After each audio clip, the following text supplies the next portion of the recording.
Hi, this is Rich Condon from Civil War Pittsburgh here on Gettysburg Battlefield, and we just talked a little bit about the advance of the Pennsylvania Reserve Corps through Plum Run Valley, or also known as the Valley of Death. We talked a little bit about the 13th Pennsylvania Reserves, also known as the Bucktails.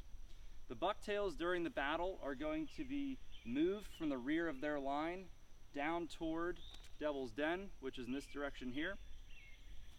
And they're going to start moving into the woods, into the wheat field, where many Federals had just been pushed out of, and they're repelling against the Confederates out in that wheat field.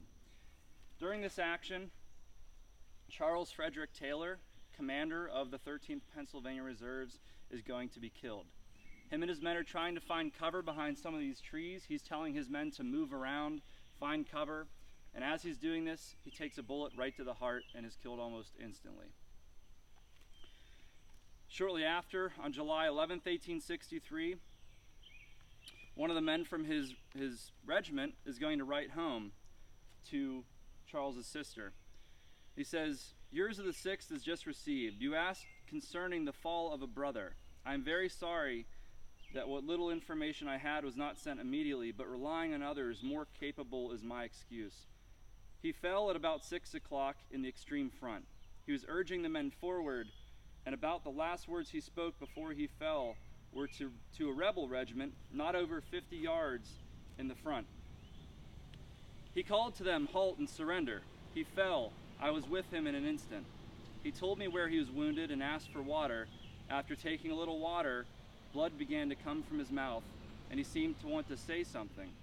All I could understand was, 'Mum, Mum.' I do not think that he lasted over 2 minutes. I helped to carry him off the field and took charge of what few things he had about him, which things I afterwards turned over to Captain Yerkes. Lieutenant Ludlow, Company E of this regiment, was with the body and told me he would have it sent home." So, Charles Taylor's body is going to be returned to Kennett Square, Pennsylvania, shortly after for burial.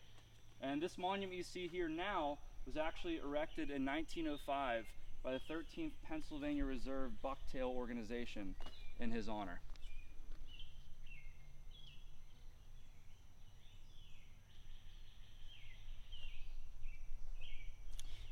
Thank you all for joining me today on Gettysburg Battlefield, and thank you to George Tyler Moore Civil War Center for having me.